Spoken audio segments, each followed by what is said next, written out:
In the aftermath of a devastating wildfire that forced residents to flee their homes, the town of Virgin River finds itself grappling with the scars of destruction, loss, and life changes.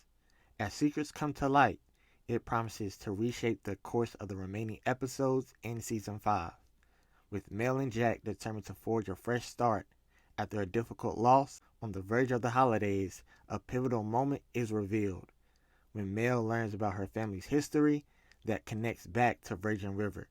And with a familiar face returning to the town, their reappearance promises to disrupt their entire community. In this video, we take a deep dive into part 1 of season 5 and how it sets up part 2 for the fans of the series.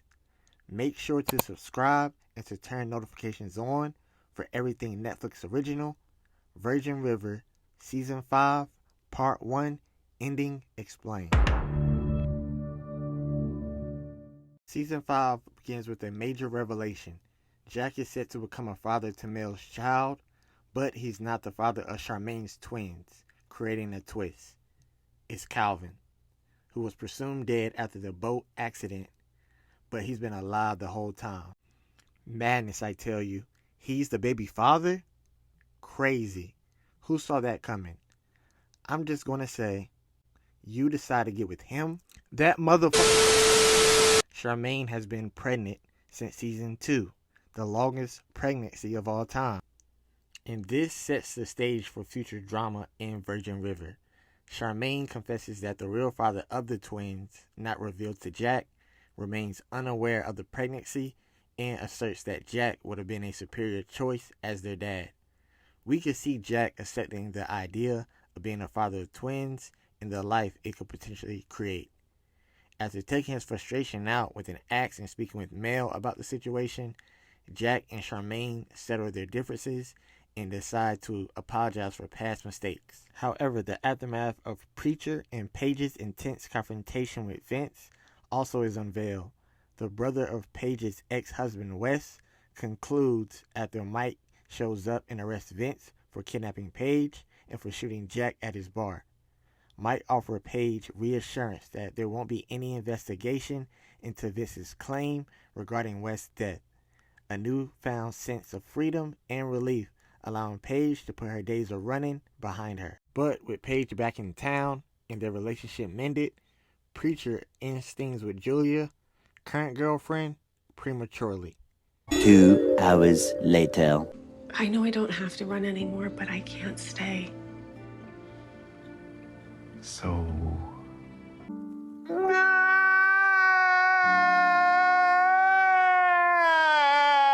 Her memories of this town now ruined, Paige decides to leave Virgin River once again and for good, with a final goodbye and farewell, leaving Preacher. Stop playing with this man. And if that wasn't enough, Mel also says goodbye, at least for now. For the best interest of her health and the baby, Mel decides to quit her job at the clinic, leaving Doc and Cameron in a boxing match with no referee or nurse to man the fort. Can you, make a pot of coffee? Just because Mel's not here doesn't mean I'm the nurse now. What? Bro, what are you talking about, man? All while Doc's eyesight continues to get worse. He goes to great lengths to keep it a secret from both his staff and the town. However, the struggle forces him to realize the inherent risk of having no one to depend on at the clinic. So he reveals his condition to Cameron when it affects his ability to aid an injured firefighter, leading to newfound concerns and challenges. With Mel gone, Muriel so happens to step in, picking up where Mel has left off. With a secretary-type role, making coffee and sorting out the digital files, she's even given a part-time job at the clinic, and soon after, develops a romantic relationship with Dr. Cameron. But as new relationships take shape, others end. A rift develops between Brady and Bree when he re-enters the drug trade with Melissa, who is Calvin's former boss, using a lumberyard as a front and Jack's new glamping business to launder drug money.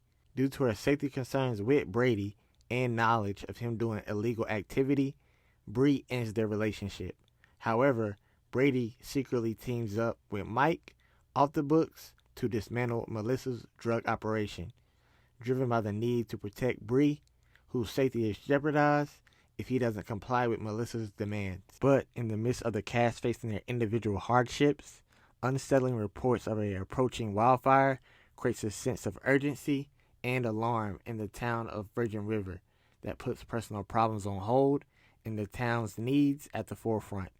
In a pivotal moment in part 1, Mel volunteers at the clinic to aid patients during the approaching wildfire. While there, she discovers an issue with her own pregnancy. This heartbreaking development adds emotional depth to Mel's character, considering her past history of being pregnant, as she tries to cope with her emotions and knowing the results of the ultrasound.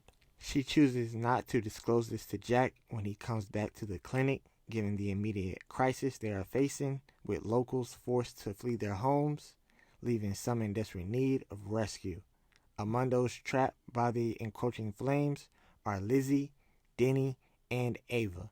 In a daring rescue, Mel and Jack join forces to save Ava and her baby sister, with Bert stepping in to aid Lizzie and Denny, stranded on dangerous roads amidst the blaze. Soon after, Jack and Hope brainstorm a bold plan to unite local crop dusters in a firefighting effort, allowing residents to find refuge in safe zones while the aerial team battles the inferno, bringing hope and unity to the community in a time of crisis.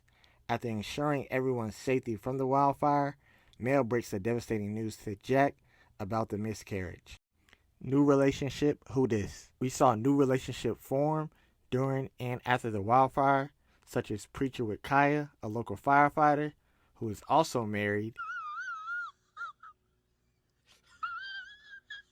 to the injured firefighter Doc and Cameron helped save. Preacher, you just got bad luck picking married women, bruh. Bree and Mike, who connected while waiting for updates on the Virgin River wildfire and access back to town. And Brady taking a liking to Lark and her daughter Hazel as they look for refuge after the fires. During the final episode, we saw Jack confront Brady after spotting him with drugs in Jack's trailer. But before Brady can explain himself, Melissa arrives, kidnaps Brady, and hauls him off with her goons, where Jack calls Mike for backup as he trails behind, leading to Jack saving Brady, Melissa apprehended by the police, and Mike being shot as he bleeds out before being rushed to the hospital. As a result of Melissa's arrest, Jack's glamping business and property is seized by the FBI. At this part of the video, I like to call this Confessions, because everyone has something to tell at this damn carnival. First, Doc confides in Hope about a risky clinical trial he may partake in that could either save his eyesight or potentially result in permanent blindness. And Lizzie shares the news with Denny about her being pregnant. As for Preacher, Kaya shares the news of an unexpected body discovered after the wildfires, which may have connections to Preacher, which is probably Wes's body. So while Paige is living her best life, Preacher has to deal with the repercussions. Sometimes you can't bury the past, or your past just won't stay buried. As for Charmaine, she discovered Calvin is alive when he approaches her, leaving the carnival. With Calvin not dead, this will stir things up with the town and also with what I believe Jack's involvement with Charmaine. Sure, she lied about the twins, but Jack would not want anything to happen to her. As for Mel and Jack, we see them come to terms with potentially not having their own children through natural birth, but remain determined to start a family. We also see Mel go back to the clinic, joining Doc, Cameron, and Muriel. Before we fast forward a few months later, Mel gets a call from her sister Joey, who tells her about love letters their mom sent addressed to someone in Virgin River, suggesting a potential connection to Mel's father. But what do you think of part 1 of season 5 and how it impacts part 2? I would love to hear your thoughts and theories in the comments below. Until next time, binge wisely.